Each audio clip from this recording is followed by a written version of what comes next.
Hello friends, ఈరోజు అయితే ఒంటిమిట్ట బ్రహ్మోత్సవాలు స్వామివారి కళ్యాణం. ఇక్కడ నైట్ టైం అయితే కళ్యాణం చేస్తారు ఫ్రెండ్స్. ఇక్కడికైతే ఈరోజు సీఎం చంద్రబాబు నాయుడు గారు అయితే చీఫ్ గెస్ట్ అయితే వచ్చారు.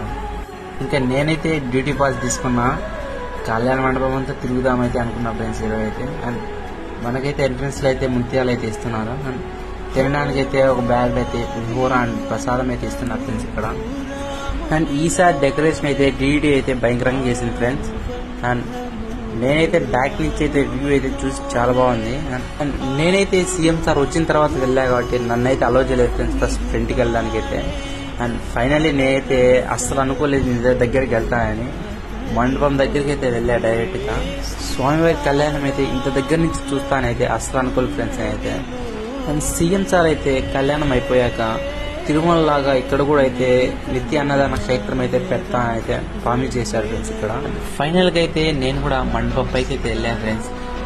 సీఎం సార్ వెళ్తానే స్వామివారిని అయితే బయటికి తీసేటప్పుడు స్వామివారి హిస్టరీ అండ్ టెంపుల్ హిస్టరీ అయితే నెక్స్ట్ వీడియోలో పెడతారు. స్వామివారిని అయితే తిరిగి మళ్ళీ గుడి దగ్గరికి అయితే తీసుకెళ్తారు. ఆ తరువాత రోజు అయితే స్వామివారిని అయితే రథం మీద అయితే ఊరేగిస్తారు ఫ్రెండ్స్. అండ్ కళ్యాణం అయిపోయాకైతే ఒంటిమిట్టలు అయితే ఎగ్జిబిషన్ అయితే స్టార్ట్ చేశారు ఫ్రెండ్స్. అండ్ దీని గురించి అయితే నెక్స్ట్ వీడియోలో అయితే పెడతారు.